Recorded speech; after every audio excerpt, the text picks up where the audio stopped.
Hi, everybody. Thanks so much for joining us today. Search Sessions is a bi-weekly show that we're hosting to help businesses and our community best position themselves for success during and after the pandemic. We host this every other Wednesday at 11 a.m. Mountain and bring on industry experts and thought leaders to provide business advice and guidance during these challenging times. And every week, our brilliant SEO leaders at Boostability also provide weekly SEO advice and tips for how you can optimize your SEO. This week, we have a fantastic show for you. COVID-19, as we all know, has accelerated the need for businesses to conduct e-commerce and sell their products online faster than ever before. And we have two of the best companies in the e-commerce growth and protection space, Pattern and GrayFalkon, on today to take us through critical steps and learnings about how to increase sales and regain control of your brand on Amazon and marketplaces like Amazon. John LeBaron is Pattern's Chief Revenue Officer. John, thank you so much for being here today. Happy to be here. Thank you so much. Great. And we have Trajan Bailey. Trajan is GrayFalkon's CEO. Thank you for being here today. Oh, thank you. I'm excited to be here. Great. And I'm Amanda Price, VP of Marketing here at Boostability and your host. So let's get started with today's agenda. So we're going to start with introductions, and then we're going to dive into a really amazing talk about how to increase sales and gain control of your brand on Amazon with Pattern and GrayFalkon. We're going to talk about the state of e-commerce, jump into 6 steps to gaining control on marketplaces, and then using that control for profitable growth. We're then going to talk about some actionable SEO strategies for Boostability, today focusing on Amazon and how to rank organically using SEO tactics. Then we're going to dive into a Q&A. So if you have any questions during the show, drop it into the Q&A section below. And Christine Pratt, our amazing show producer and head of content, will get those all ready. Then tune in next time. We have a fantastic show about SEO and the #1 factor to rank on Google. So it's going to be a great one. All right, let's jump in. Boostability is the global leader in small business and partner-focused white label SEO. We offer affordable SEO specifically designed to meet the needs of small to medium-sized businesses. And our proprietary technology platform, Launchpad, tracks over 2.3 million keyword rankings per month, which enables us to make SEO decisions based on millions of bits of information. Not only that, but we serve customers and partners all around the world. We're in 15 countries, 9 languages, and are quickly expanding. We get 86% of our customers on the first page of Google within 6 months, and got 69,000 keywords on page 1 of Google in 2019. Boostability is dedicated to helping small businesses succeed online. And we are extremely excited to have Pattern here today. We have John LeBaron, the Chief Revenue Officer here. John oversees go-to-market activities for the company and its partners. Prior to joining Pattern, John ran marketing for Google Cloud Business at Rackspace and has held a variety of global marketing roles with leading tech companies including Apple, Cisco, and Cena. He holds an MBA from the Kellogg School of Management, an MSW from Columbia, and a BA in Communications from Brigham Young University. John, we're so excited to have you here today. And I'm going to talk a little bit about Pattern as well. Pattern is the industry's premier partner for global e-commerce. With more than 500 employees across 18 global locations, Pattern uses proprietary technology and data-driven insight to help brands attain profitable e-commerce growth, both on their own website as well as on global marketplaces such as Amazon, Walmart, eBay, Google, Tmall, JD, and Mercado Libre. Pattern provides full-service global distribution and logistics for marketplaces and D2C fulfillment, and Pattern is currently ranked among the fastest-growing companies in the United States and one of the largest e-commerce sellers globally. And our second guest is Trajan Bailey, the CEO from GrayFalkon. We are so excited to have him here today. Trajan is an award-winning innovator across multiple industries, including e-commerce, artificial intelligence, consumer brands, and health technology. Trajan's leadership experience spans a wide spectrum from startup technology companies to large global organizations like Ernst & Young and General Electric. He holds an MBA from Duke University, a BS in psychology from the University of Utah. Trajan, we're so excited to have you here today. And I'm going to talk a little bit about GrayFalkon, and then we're going to dive into this amazing discussion. So GrayFalkon has created the most effective, economical, and scalable system to protect protect brands from illegitimate sellers on marketplaces like Amazon and other e-commerce platforms. Its proprietary brand protection enforces seller compliance with marketplace policies by engaging sellers and marketplace enforcement teams directly. GrayFalkon's AI technology-backed process achieves unmatched results for large and small brands alike. So let's set the stage. Today, we're going to talk about how to increase sales and regain control of your brand on marketplaces like Amazon. As I mentioned, we have the talented John LeBaron and Trajan Bailey here today. You guys, we're so excited to hear from you. I'm going to pass the mic over to you. Awesome. Well, I thought it'd be helpful. Again, thanks everyone for joining. Yeah, I thought it'd be helpful if you want to go to the next slide to just kind of chat about the state of e-commerce. So one of the things that most people don't realize is just how fast e-commerce is growing. And these are all stats based on a pre-COVID world. There are estimates that, again, if you look at basically the growth of e-commerce, it's not a steady growth, but just the denominator is so big, expected to be $6.5 trillion by 2023. And what I probably should have overlaid on this slide is basically the e-commerce penetration as a percentage of total retail sales. So in 2020, we were expected to be right around, let's call it 17, 18%, all the way up into 2023 by maybe 25%, 26% of all retail sales being coming from e-commerce. But honestly, because of COVID, that number is actually accelerated. So we're almost, in the 2022, 2023 type of penetration right now during COVID. So it's pretty crazy. And so obviously it represents a massive opportunity. Many brands, maybe many of our competitors, et cetera, looking at e-commerce as a place to really try to accelerate sales or just get on board. It's one of those hot markets. And if you go to the next slide here, the challenge is that once they get to e-commerce, or if they're already on there and they're trying to accelerate and grow, they run into a host of problems. So, first and foremost, and really the topic of today is, lack of control. So sellers breaking MAP pricing. There are a host of other issues. It gets super expensive on these marketplaces to advertise. They find that their price starts to erode because they have a host of third-party sellers coming onto these marketplaces and undercutting their prices, which is kind of dovetails with the MAP pricing issue. There's a lot of issues around going international, right? How do I go into China? I know that's a massive opportunity. Alibaba is 3 times the size of Amazon and probably 10 times more profitable. But how do I actually go international? How to make that work? Interesting enough for you guys, and this data that actually has come from surveys that we run directly with brands. And so, implementing marketplace SEO becomes actually pretty tricky. Google SEO versus marketplace SEO is very different. Google's algorithm versus Amazon's A9 algorithm, very, very different. And certainly Walmart has their own algorithm running in the background, as does Alibaba's multiple sites like Tmall.com and Taobao, et cetera. So, I won't go through all these challenges. Suffice it to say, there's just a lot of challenges once you get in the marketplace world that you end up thinking, oh crap, is this actually going to accelerate, or is it going to be kind of a hornet's nest? So if you go to the next slide, one of the big challenges that brands face, and this is a real life example of a brand called Tommy Copper. They sell like compression sleeves, etc. And this is basically a chart over time of their price on the marketplace. And in the gray, you can see Amazon's price, and in the blue, you see third parties.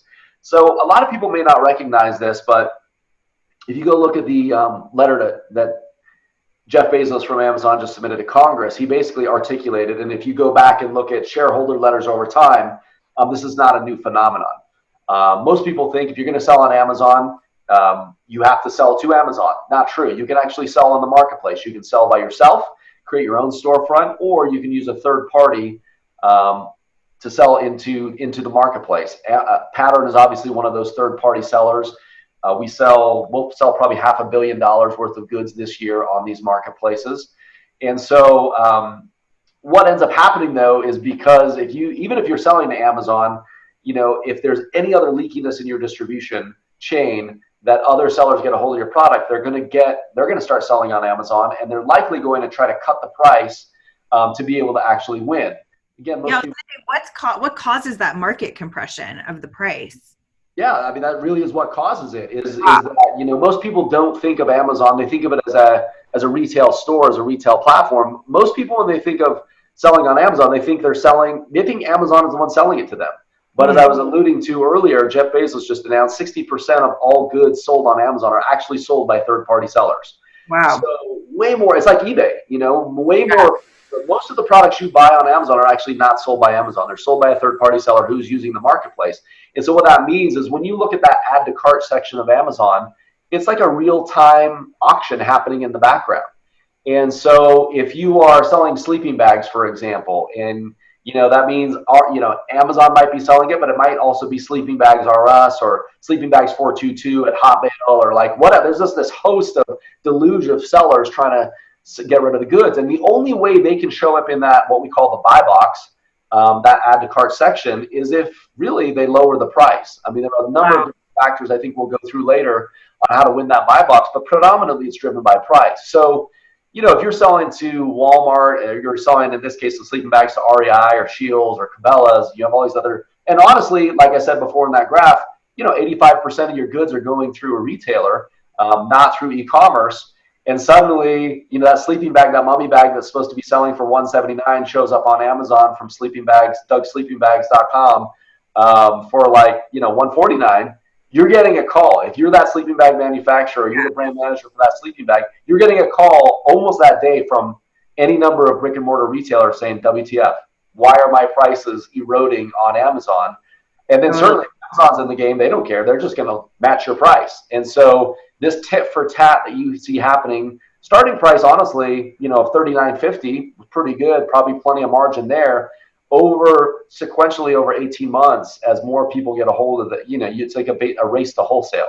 So really scary things that could happen. And again, this is the impact just not on e-commerce, but you can certainly assume that, if you're selling Tommy Copper and Target or Walmart or any of these brick and mortars, you're getting big phone calls from them saying, we want a lower wholesale price. We're going to take you off our shelves.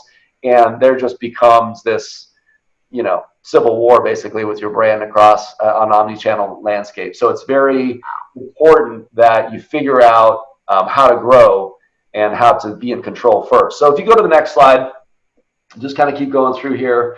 We really believe that in order to get growth and profitable growth, anyone can get growth, you just lower the price. But if you're going to get profitable growth on a marketplace, it's imperative that you get control first. And so, there are a number of different, vendors that we work with in order to help our brands maintain control. There are areas of distribution control. There are areas of legal enforcement and control. We work with fantastic law firms to help this out. There are areas of policy control, and certainly, GrayFalkon is leading the charge on many of those. But again, if you can get to control, and by control, I mean price stability, I mean compliance with your brand. And so when you see these numbers up here with the different brands we've worked with to get to compliance, it really means what percentage of your sales are going through at the price you want through the sellers that you want. And we see brands come to us all the time with, they're at 10% compliance, 15. It's not unusual to be in the low single digit or mid single digits to low teens. And to get up to 99% compliance is a big deal because that means you have complete control of your distribution and your channel.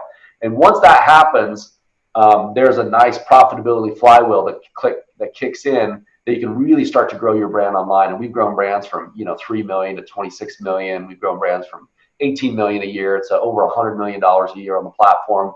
And so it's the recipe for success. And again, what we do is we help brands attain profitable growth and control on e-commerce, and getting control up front and then which leads to profitable growth is like the name of the game. So I'll turn it over to you, Trajan, if you want to start to walk through some of the tips that you guys have seen from your end on getting control, and then we'll, I guess, swing back over to the growth paradigm in just a little bit. Yeah, great. Thanks, John. And, just adding to what John has already said about the pickup in e-commerce, we did a consumer study just to try and understand, as a result of COVID-19, how is spending shifting? And so not necessarily are people spending a lot more money on the pet food category, for example, but how much are they now taking from a retail store and now going to start buying on Amazon? And so that's the left-hand side, just across 15 categories, basically saying it's here to stay. The permanent shift, I'd say it accelerated, the adoption of e-commerce for buying across categories, many years. And on the right-hand side is a graph of, we track what we call never before seen sellers. So we track for all of our customers, how many are new. We track by seller ID. So it's not just somebody changing their name. These are actually new sellers that have showed up to sell our customer brands. And, baseline of 0 is basically the number of new sellers on average per month. Then you can see, just in the last couple of months, a significant lift in the number of never before seen sellers. And it makes sense, right? Because a lot of people are buying online and sellers are rushing to fit the demand. So it's, These are new sellers that are setting up like their Amazon store to sell other people's products. Some of them are, these are sellers that we have never seen selling on our brands. So It's been around for a while, sophisticated. We've seen a lot of new seller accounts, which could be, somebody sophisticated running a number of new seller accounts, or it could just be, people impacted by COVID-19 and, starting up shop. Yeah, interesting. Yeah, big lift, and you have a lot more competitors out there is the takeaway. Massive. The next slide. So this is, I'll go through the 6 steps to regaining your brand. And even though we've invested in artificial intelligence and this is all we do, so certainly, a lot of domain knowledge here, they still are the 6 steps that we use to protect our customers, protect brands. A little background, the start of our company, 2 of my partners are intellectual property attorneys and had their own firm. And they were courting one of the big consumer goods companies, trying to get their business, talking to the head of brand protection. And he said, look, I get it. I know the legal thing. I know if it's counterfeit. I know cease and desist letters. I know all of that. But there's just a bulk of people. I don't know who they are. I don't know if it's counterfeit or not. But they're killing us. And so if you could come up with something to address those, I'm in. About this time I got involved too. And, we started to think, well, people aren't really afraid of litigation en masse because they can hide in the anonymity, and they know it takes time and they know it's expensive for a company to take these actions. And there are a host of people that just aren't going to be moved that way. So what are they going to be moved by? They'll be moved by anything that could hamper their ability to sell. So that can limit their storefront or even lose their seller privileges. And the only way to do that is to get Amazon to take action. And for us, so that's really what it's about. It's knowing that that's what sellers are most worried about, and that there are, a policy and infrastructure that Amazon uses as its rule book that sellers are supposed to abide by. And so if we can let sellers know, convince sellers of the policies they're violating so they can either correct it or remove themselves or risk getting removed by Amazon, then that could be pretty powerful. Our beta was enormously successful. We got 65% of a problem removed in about 3 weeks. And it's been the same. It's been very consistent to achieve that kind of result just using this method. That's so smart. So I just want to make sure I'm tracking completely. Okay. So you're a brand and you want to sell on Amazon. You start selling on Amazon, and then all these other sellers start also selling your product, and then they start price cutting you. And then you have this big, problem on your hands where, like John just mentioned. And then so you guys can come in from the GrayFalkon side, and that the litigation isn't really going to scare them, but you hit them in the jugular where they could actually lose their store, and they care about that. And so then you can kind of get them to back off, and you can get control of your brand again. Is that correct? Yeah, that's exactly right. It's kind of like. It's so interesting. It's like a whole Wild West. I was going to say, Amazon, is a wild beast. Yeah. But at a minimum, you can let them know that you're there to protect your brand. It's like, your house doesn't need to be Fort Knox as long as it's the most secure house on the block. Yeah, and people are respecting your house. Yeah. Exactly. Interesting.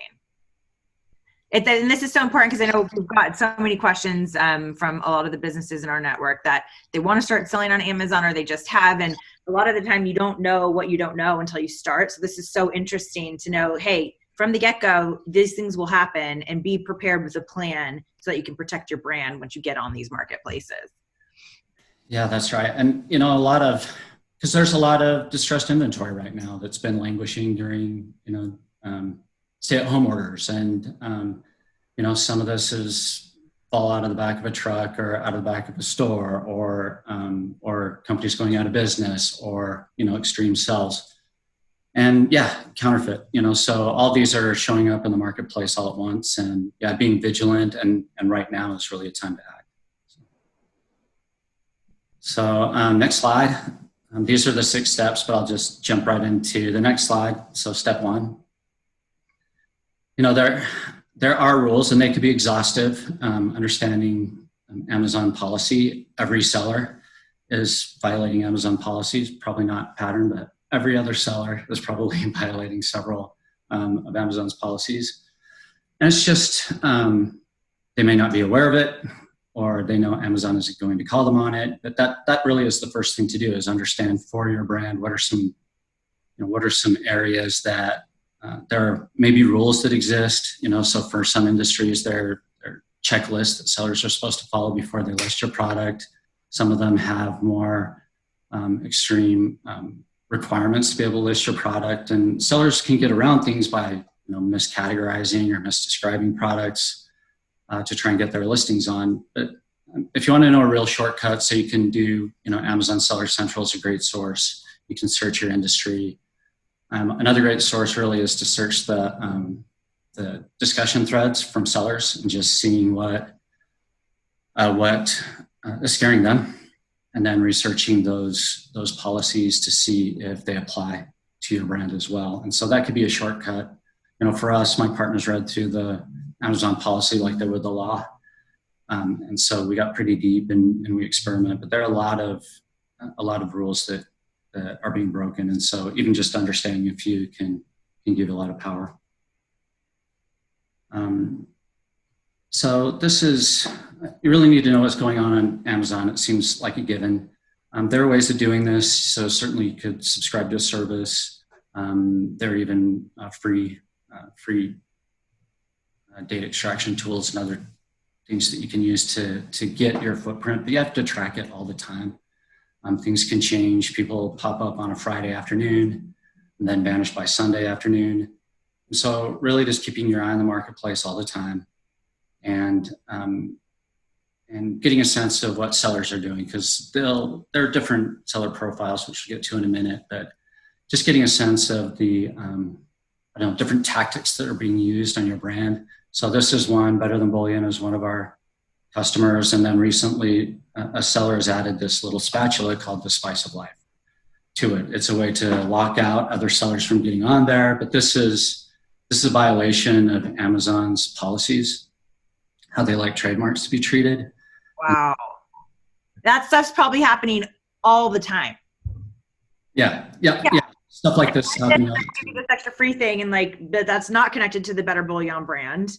And you're not supposed to do that. But like you mentioned, they could just pop up so quick, do that, and you have to keep monitoring. Oh my gosh. But John, does your technology look at this stuff all the time? Or you guys how does that work?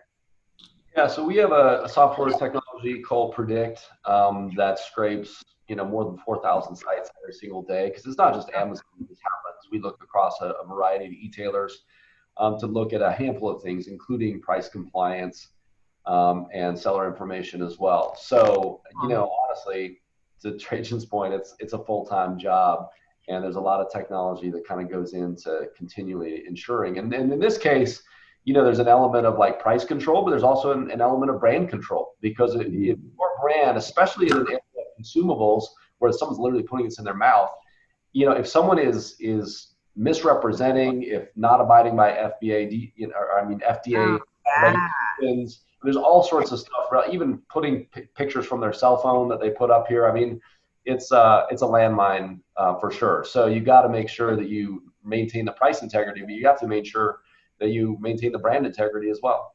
That's scary as a brand. Yeah, Better Than Bullion. Someone puts this wooden spoon, who knows where that was made, if there's chemicals on it. Oh my goodness. Wow. That's crazy. Yeah, that's right. Well, and it really is why a brand cares about control. It is certainly about price, because, price integrity matters to any organization. At the same time, just from a consumer perspective, what what kind of experience are they having? If you don't know who the seller is, where they're getting the product, if you don't have any kind of confidence that way, I mean, that's scary as a brand. And so, it is a big reason. Control your brand, certainly a primary one. You'll see tactics like they'll change the weight of a product from 1.1 ounce to 1.12 ounces to create a different one. They'll use different UPC codes. And so there are a whole host of strategies they can apply. But really, I think if you get a picture of what it should really look like, what a listing really look like, and see where the differences are, you'll know where people are cheating. Understanding what kind of sellers are on there can be helpful. One easy one, sellerratings.com, you can type in any seller name and kind of get it'll fast track you to a storefront. Maybe that's the best thing you could do. And you get a sense of how many brands they're carrying. Just because they're big doesn't mean they're not going to act. We've had several big companies that just don't want to mess with it. And smaller ones will dig in. The reverse could be true, certainly, but you really want to know who's on there. And then as you begin to track, their behavior on again, off again. So this is one of our customers, just a simple heat map. Every one of those red squares shows where they had at least one listing. And so just being able to track, are they sneaking on and off? Are they consistently selling for a long time? Are they one and done? So just profiling in a way the sellers are jumping on. Certainly in a scraper tool like Pattern has, look at that kind of visibility. Either way, just tracking who's selling and what they're doing is important. Next stage. The reason why is the psychology next. It's reaching out to a seller directly and applying pressure points when you go through the Amazon platform. As though you can send messages as a seller, it's better to send through a buying account. But either way, we've been on the phone with Amazon, so it's you're not crossing a line here. You're reaching out to a seller. You can decide what you want to say to them. The more customization, the better. To say, hey, I noticed you're on again, off again. I noticed you're carrying our product among others. Here's a specific policy violation that you have. Please change your listing or remove it. In the meantime, we're reporting to Amazon. And then as time goes on, they may ignore the first message. But it is, really the best thing is getting somebody to self-police. If they comply with all of Amazon's rules, great. By then you'll notice everything else will be improving along with it. And if they're not, then it's get them away, convince them that yours is the wrong place to sell. The next really is engaging Amazon. So it's not an empty threat. You have to follow through. And there are simple ones like people creating an extra ASIN. It's called a listing that's a duplicate of another. And you can engage Amazon and get that extra removed. And just letting sellers know that you mean business, that you intend on protecting your brand the right way, and then the letters get more real. They understand, there's some real implications if you continue to sell here. We get asked a lot about brand registry. It is a great tool. It is not your only tool. For brand registry, if somebody's using an image from your website, that's a place you can go complain about that. A way of escalating. So if Amazon isn't taking action against, for example, an FDA complaint, which is one of our customers, it's a great place to escalate there. But there's also, if you go to contact us, report a violation, and there are other places where you can contact Amazon and make your case. When you make it, don't talk about price and distribution. Amazon doesn't care. If you hint at it, they'll shut it down. But do make it about the consumer experience, site-specific policy, and make sure you document evidence. There are some players out there that will just automatically claim bad things are happening without even documenting the evidence of it. But it's important to have the evidence in hand. Well, it shows how you really have to be defensive and proactive because, if you're not monitoring your brand, the sellers that are not the good guys will notice that and they'll take advantage of it. So, wow. Yeah, it's interesting. Right. Well, and there are threads and clearinghouses, behind the scenes, and for some of our customers, we penetrated some of that discussion, and it's like, I don't know what's going on here, but stay away from brand X because they're enforcing, and so it does become a preventative. You don't always see it, but you prevent at the same time. You help remove sellers' listings and ultimately have a seller go somewhere else. Yeah, so you can see a brand like Better Than Bullion, why you need a GrayFalkon, because if sellers out there see, hey, these guys are taking care of this, they're getting rid of fraud, they're holding people accountable, then they'll back away because it's not worth their time to constantly, fight that. Yeah, that's the mission. Yeah, cool. Oh, I love that because we hear whack-a-mole all the time. Yeah. It's playing whack-a-mole. And I've always thought about how to address that because there is no turning off the machine, right? So try and cover all the holes. I mean, if there's $1 to be made, somebody's going to find a way to do it. One of our customers hired us to see if, they had a lot of extra protection from Amazon, and they said, see if you could list it the right way, see if you can cheat. We were not able to list it the right way, despite all the permissions, everything else we got, but we were able to penetrate, the friendly hacking, even to the most controlled brand on their site. So yeah, sellers are going to find a way. So I guess one way is just to win the game. You're just faster, just as the mole starts to poke up his head, you're smashing him already.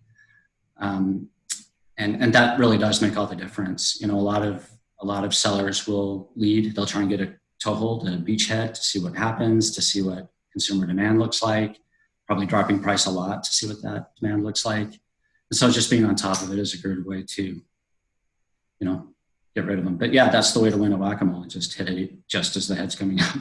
Yeah.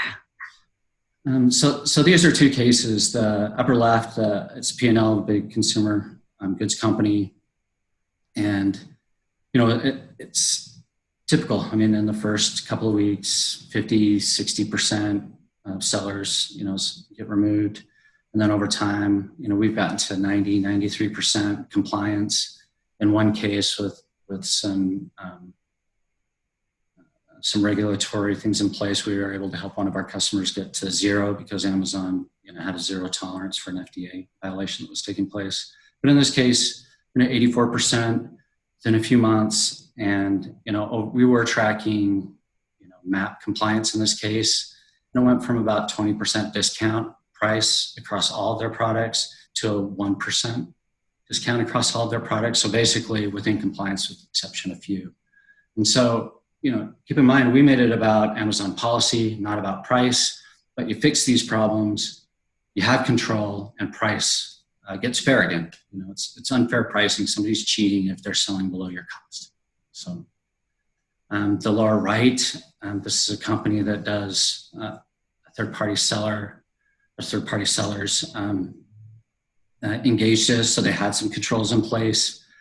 And then it was, we get involved in, if we can provide the blocking to allow the third-party sellers to sell, to really do what they do best, what did that surge look like? And it was a 28% surge in the total available revenue being owned by the third-party, partners, rather than, shared, 70% and then 30% with the illegitimate.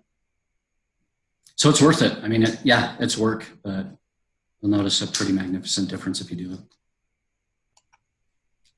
That's great. And sounds like the key foundation that you need before you can really successfully grow your brand on these marketplaces, you got to have control of your brand so that you can scale it. Yeah, that's right. And I think that's your part again, John. So basically, once you have control, it goes back to what I was talking about earlier. Once you have control, then it really starts to beg the question, how do I get growth, right? Because in some ways you're thinking, well, in order to get control, I might have even had to raise the price on e-commerce. The Better Than Bullion might have actually gone up 25% to counteract that price erosion. And so you really then start to have to look at, okay, this is good for all channels to make sure we have price stability, but now how do we get growth out of this? And to get that growth, we use a pretty simple equation. We call it the e-commerce formula of revenue equals traffic times conversions times price. And then you just continue to repeat that. So when we work with brands, and we work with about 75 different brands in a lot of different categories and tools and pet and home, personal care and beauty. And really, it all comes down to this math equation. Our data science, our CEO spent 16 years in data science, and we hire a host of really smart people that don't even necessarily come back have a retail background or an e-commerce background in some cases. They're just really nerdy math people. So we look at this basically and start to think about, how do we increase traffic? Well, there are a number of different ways we might want to increase traffic. Certainly, the things you would care about would be things like boosting traffic through SEO. And we've created our own technology stack to be able to enable this across multiple marketplaces. And what we are looking for basically are, what are the keywords that we know we need to rank on, and how do we start to improve our ranking? But increasing traffic might also include going international, taking your brand to other marketplaces like eBay or Walmart or Alibaba that you're not currently on. There's a paid traffic component as well. So there's referral traffic, so there's a lot of different ways we might increase traffic. But certainly relevant to you guys, SEO is kind of the name of the game. And sorry, Amanda, did you have a question here? Yeah, I was going to say, so in the SEO you're talking about is SEO specific inside these marketplaces, because Amazon is a search engine. And so the SEO you guys do is like specific inside like the Amazon world or like Walmart world, right? Because I think that's something interesting people don't think about, is that there's SEO specific to these marketplaces. Yeah, absolutely. And I mean, if you think about it, Amazon is one of Google's biggest competitors, because Amazon, to get to Amazon before, everyone searched for products on Google, and Amazon had to have a very strong SEO game to get traffic, referral traffic from Google into Amazon. Today, with the rise of advent of mobile and smartphones and applications and things like that, and honestly just the dominance of someone like Amazon, people don't even look on Google anymore. If you're in shopping mode, you open the browser directly. I think I go straight to my Amazon app. Yeah. Yeah, Amazon owns more than 50% of all product search traffic in the US today. So they have completely cannibalized Google's share. And so, yeah, if you're an agency, if you are a brand yourself and you're trying to figure out how to help, you've got to obviously do both. You can't just ignore Google, but it's really important to know the customer and meet that customer where they're at and help them really understand how to rank organically on the A9 algorithm within Amazon's platform, and certainly within all the other platforms on which we operate. So these tools become imperative. I have another quick question. So I know that Walmart is getting kind of into the Amazon game. I've noticed Target too. Like if I'm searching on Target, I'll see a bunch of brands and it kind of shows up like Amazon, where they probably don't have that in their distribution. Maybe it's like a drop ship model like Wayfair. Is that kind of what you guys are seeing? Is that what's happening? Like these big retailers they're becoming marketplaces like Amazon. You can go to Target and get your Target stuff. You can also buy a lot of other things like kind of Wayfair, Amazon style. Yeah, absolutely. So Target.com launched as a marketplace over a year ago. So we are now a seller on Target.com as a marketplace there. Walmart's probably the stiffest competition, trying to head into take away some of the trajectory and runaway success of Amazon. And they did, to answer your question, they started something called WFS. It's Walmart Fulfillment Services. It's very similar to what we would call with Amazon, fulfilled by Amazon, FBA. And so you can actually, and we do this a ton, we ship our goods directly into the warehouses of Amazon and now Walmart, and they take care of everything last mile fulfillment. Wow. And honestly, it's cheaper for us to do it that way, because for us to ship it, especially to meet the customer demand of same day or 2 day, it would be astronomically expensive. And Amazon gets a lot of economies of scale by allowing their third-party sellers to be able to use that same fulfillment services. We're definitely seeing with COVID a lot of strain on that whole model. And FBA times are certainly being pushed out to get stuff in the FBA warehouses. I mean, we've got trailers sitting in Amazon warehouse parking lots for weeks at a time before they even accept our deliveries. Just they are so throttled with the rise of e-commerce. They basically got fast forwarded 5 years into the future overnight. Oh, yeah. And so you think about it, Amazon, well, they have hundreds of warehouses. We shipped to 106 warehouses last year for Amazon, but they're saying they need more than 50 new warehouses this year alone to just keep up with demand. So it's really, But again, this just highlights, if you're going to grow, you really have to focus on traffic. How do you get more traffic at a good cost, basically, to the listings? The next thing we focus on is conversion. So if you think about stepping back and say, hey, a category, a brand might already be growing 20% on e-commerce. They might think that's really good, but they might be losing, 20% or even 5% at retail a year. They got a lot to kind of catch up to because of the penetration. As you remember in the beginning, penetration of e-commerce is still quite small in relation to overall retail, right? For every dollar spent on retail, only 15 cents or 18 cents is going through e-commerce. The rest is still going through brick and mortar in a pre-COVID world. So the next thing you look at is, how do I grow from 20% to, say, 40%? Well, a big part of that is conversion. So this is an example of Pandora Jewelry when they started working with us. And when I think of Pandora Jewelry, I think of like really cool. I mean, I think of going to their stores, at least seeing their stores in the mall. They're bright, they're flashy, they've got beautiful photography. No offense, they kind of look like a dumpster fire on Amazon.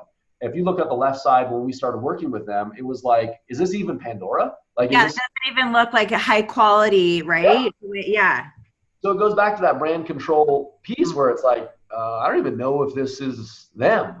Is this a legit? So it creates all this, like, what I call cognitive dissonance in the mind of a consumer. Like, I don't even know if I want to buy it. Maybe I'll just go to the mall and buy this instead. Yeah, I don't know if that's real. Like, I could be getting scammed when it actually is Pandora. They just don't think they're like that was legit Pandora. So, we started working with them to improve their conversions, and we hired models in Los Angeles. We went and did product photography. We scoured all of their reviews. We looked at all the questions on all their listings. And ironically, if you look at the left-hand side of the screen, like 765 customer reviews, 4-star. This is probably the only thing that was even getting people to buy this, is like, oh, I guess this is legit. I'm going to go check the reviews. So clearly a solid product, clearly an amazing brand. There just was this disconnect between how they were showing up and representing their brand on Amazon.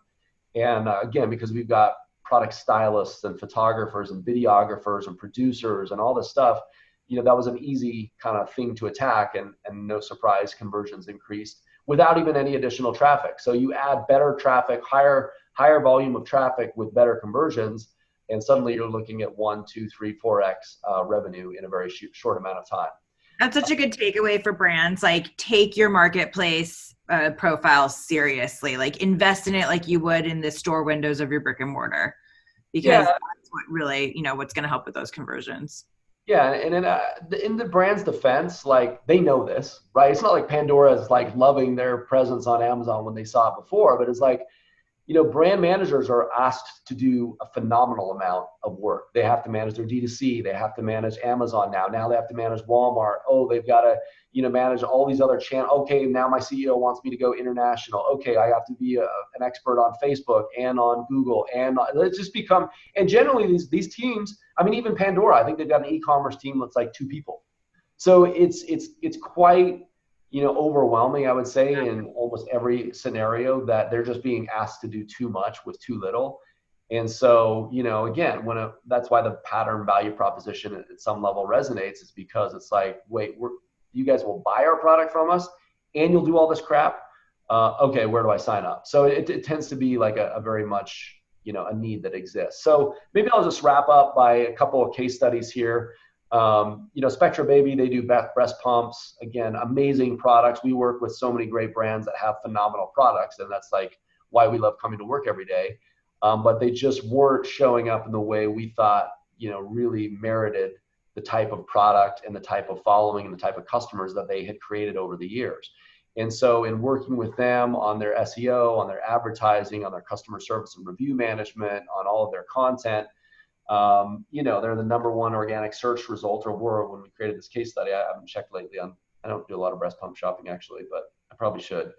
And then, a lot of the top 10 search results on the keywords that matter are Spectra Baby as well. So, their average bestseller ranking, if you go to any product on Amazon and look down, scroll down, you look for bestseller rank, that really is a microcosm of how that brand is performing in its category, in subcategories, and in what we call the lowest common denominator, a browse node, but all the way up to these master, kind of like Amazon has 30 master categories that they work off of. So, they've almost 10x'd in a way of a decrease, I guess, their BSR. It's just improved. considerably. And so, yeah, absolutely, their buy box percentage and reduction of online sellers and counterfeit sellers, unauthorized sellers has really gone down as well. So this is a brand we love, and we love to kind of shout their success from the rooftops. The second one here is Skullcandy. When they came to us, they were paying hundreds of thousands of dollars every month to other retailers in terms of buyback or price matching guarantees.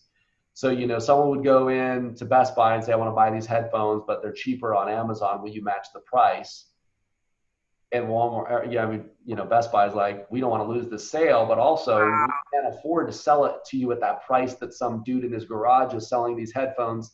So it's like they would go back to Skullcandy and be like, hey, you owe us $50 for this pair of headphones that we sold for half off. Wow. So, yeah, again, I mean, that's a massive, but again, when Skullcandy comes to us, they're like, I don't know who Bill's headphones are. I don't know, who are these people? Where are they getting my product? How come they're selling them? How do I contact them? It is just a complete nightmare. So, we worked with a phenomenal law firm to get, control of this brand and work to identify. And I mean, some of those sellers were sued in federal court to get off once we were able to identify them on behalf of Skullcandy. So to get them to 98% compliance is just a Herculean effort. But it's amazing, all those buyback guarantee or price match guarantees basically went away, as soon as we got that brand under control and set them up for growth. So again, at a high level, I would just reiterate the overall fact from my perspective of, once you get into control, do the hard work, get your distribution, get your unauthorized sellers under control, and then work with someone who has a lot of expertise to knock it out of the park for you and kick it into high gear on these marketplaces. This is so fantastic, you guys. This is amazing. A lot of businesses are just starting to get on these marketplaces, and there's so much to learn. You guys provided such a great foundation of like where to start, what to think about, to know that you have to protect your brand online and get aggressive with that stuff. Guys, you can reach out to Pattern. You can reach out to GrayFalkon. They're two incredible companies. We're going to link directly from our site, so you can get in direct contact with them and ask them any more questions. But these are two of the best people in the business. So if you need help protecting your brand, go to GrayFalkon. You need help growing your brand, go to Pattern. Thank you guys so much. This is fantastic. So the next part of our talk today is we're going to dive into some free SEO advice from the Boostability team. Specifically, they're going to be talking about Amazon organic strategy, how to use the A9 algorithm to rank organically with SEO tactics. And Colton and Mike, we're so excited to have you here today. Colton is our director of SEO. Mike is our SEO manager. Thank you guys for being here, and over to you. Thanks, Amanda. Yeah. I love some of the things that you said, John. I know that you guys are the definite experts on the Amazon place. And so hopefully the things that we say here kind of match up along with some of the research that we've done on Amazon, because we look at more traditional search engines. And like we mentioned, Amazon is its own beast.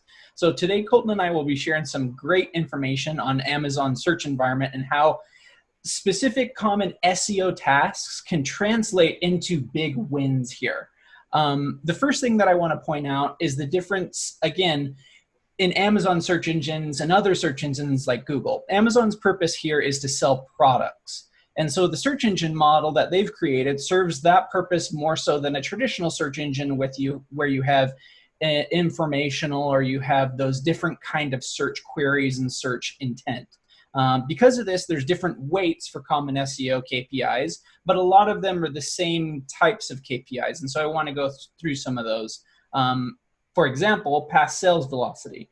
Past sales velocity is exactly what it sounds. It's how many products you sold over time. And a high sales velocity is immensely beneficial for you and Amazon.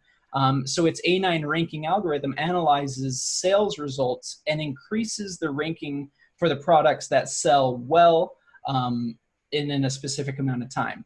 This can also be represented by, like you mentioned, John, the BSR, the Amazon, the best sellers rank, or the ABSR, whichever one you want to go with.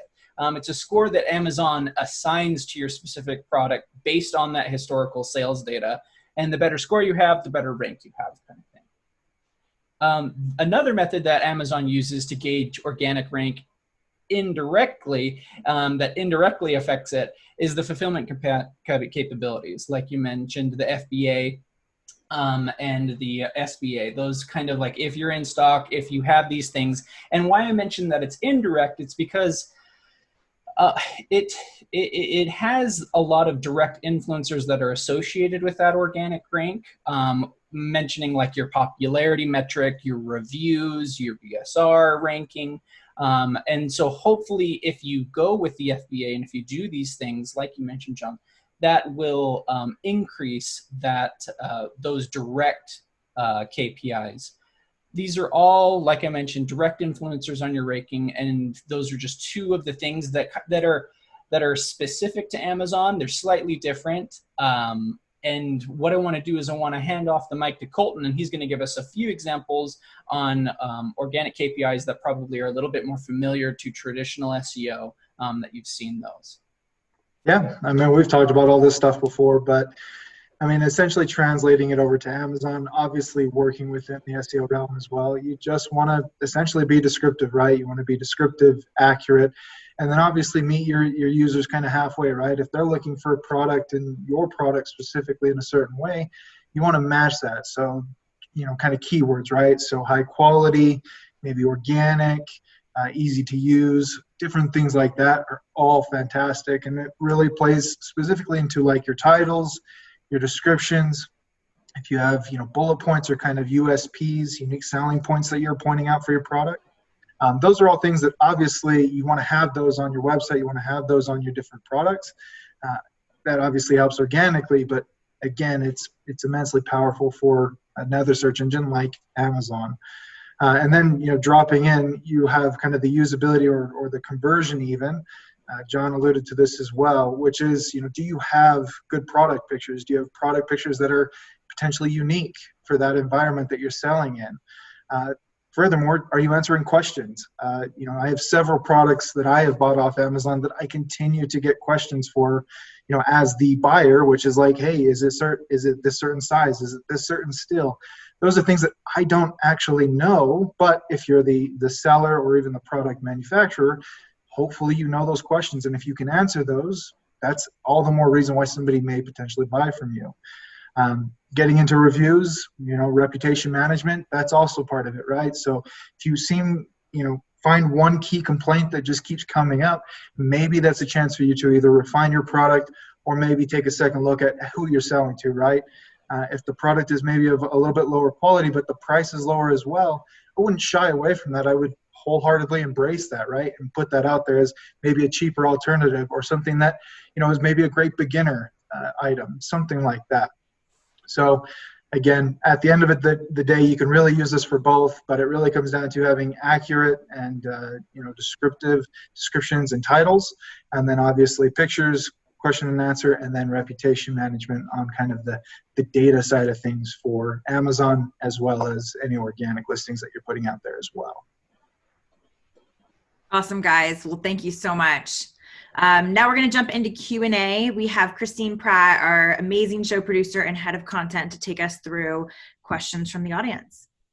Thanks, Amanda. Yeah, and thanks everyone for your awesome presentation. We have a lot of good questions and a lot of them are related, so I've kind of combined and generalized them a little bit. But let me start with one for Trajan and John. And is Amazon really going to do anything to try to combat this counterfeit problem? We can all agree that it's huge, but are they doing really anything to stop it?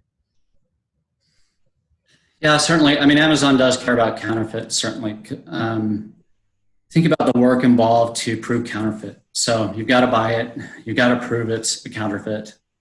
Present your case to Amazon. Amazon does have some programs that are specific to counterfeit. And they will take action if proven. And Amazon, if anything, takes intellectual property most seriously. At the same time, I'd say, for us, the philosophy is a lot like how they caught Al Capone. You know, so they didn't catch him for racketeering. Right? They got him for tax evasion. For us, it's very similar. I'm certain we're solving some counterfeit problems. But we don't have to know that. Instead, it's identifying the 5 ways that seller is breaking the rules, see if we can get Amazon to take action on some of those and get the seller to move. So short answer, yes, Amazon does stuff. Second answer, in your power, you have the ability to move a seller. And I'll just add a couple of things there. So yeah, there has been recent legislation forcing Amazon to care about this a little bit more.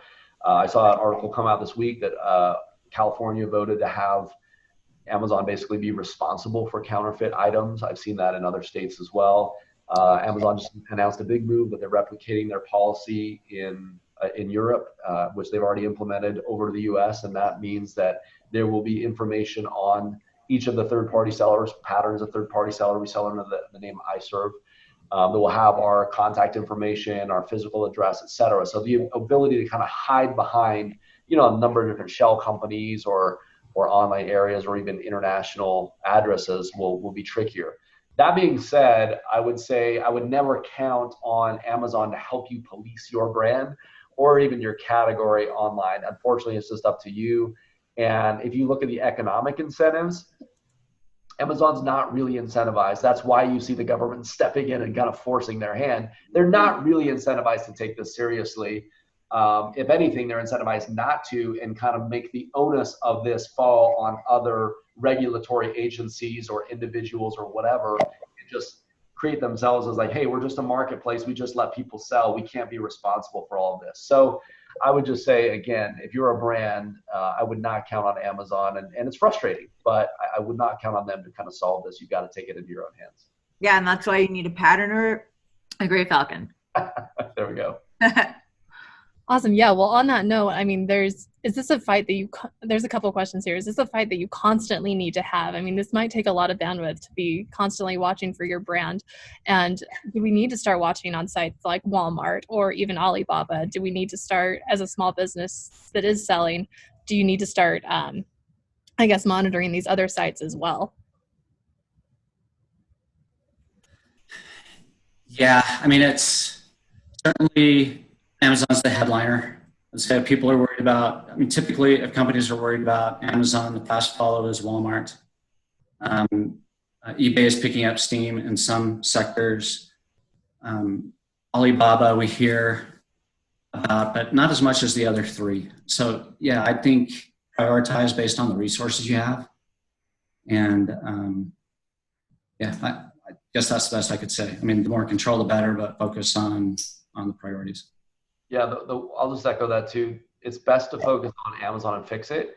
We see a lot of people spinning their wheels trying to fix the problem off Amazon on CVS.com or Walgreens or Kroger or wherever, whatever, even Best Buy, whatever.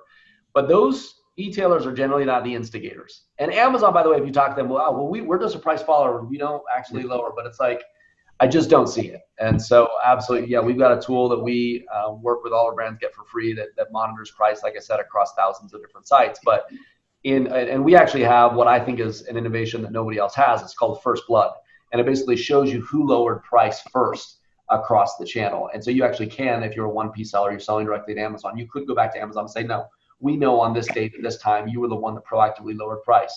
So if you get Amazon working, almost all the other e-tailers will kind of fall in line. But again, you have to get this, all the other third-party sellers on Amazon under control as well. Okay, awesome. John, this one's directly to you. For Pattern, you had some awesome, great case studies with big brands. Do you work only with big brands, or does Pattern work with small businesses as well? So yeah, really good question. And it's the pain, and my sales team hates me that we generally don't work with brands that are doing less than $10 million a year in overall revenue. So if you're doing 10 million across all of your different channels, then yeah, come chat with us. For brands that are doing less than that, we have a lot of brands that want us to launch them, et cetera. And it's just because we put so much effort into the actual process of, your fulfillment, your distribution, because we're buying your inventory, because we're doing all that creative work. We usually don't even make money on the brands we represent for the first year or so. The good news is we have about 97% retention on revenue. And so once the brand works, it works really, really well. But hopefully that answers the question. We generally look for brands that are doing more than $10 million a year across all channels. They may be doing $500,000 on Amazon or $1 million or whatever. But if they're doing that, if they're that size, they generally are the best fit for us. Awesome.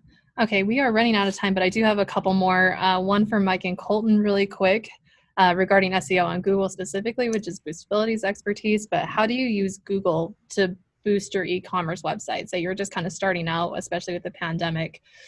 How do you use Google to further that? I think that's a great question. Do you want to take it? I'll take it. I'll kick it off, and then feel free to tack on anything I miss. But All right.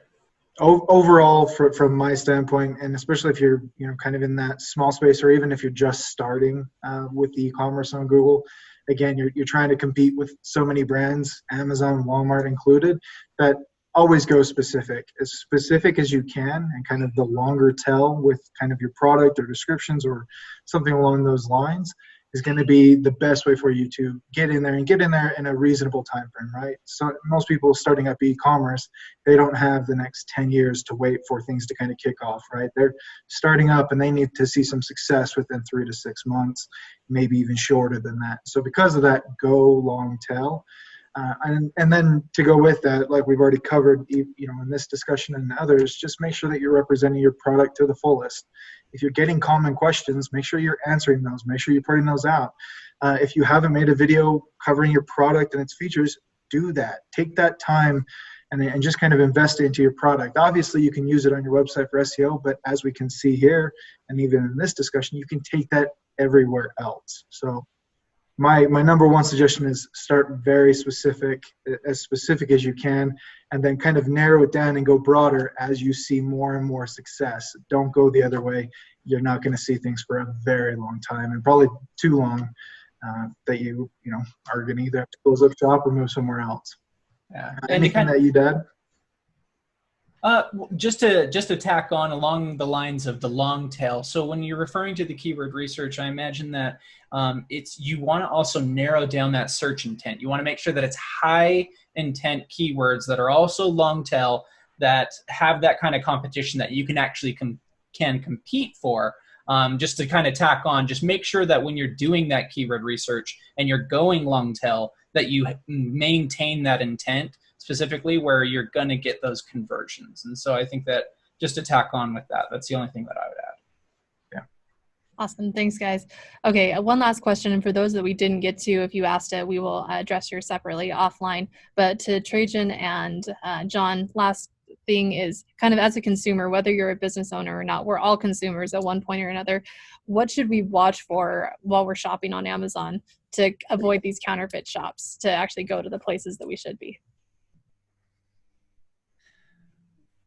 I think the newness of a store, comments and reviews certainly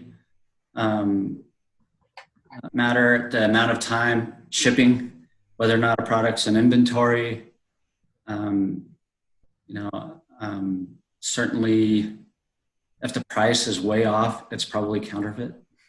That's an easy one. But those are the ones. I mean, my daughter gets really excited about buying some things, and just with those, pretty quickly diagnose it's a counterfeit, not a great deal.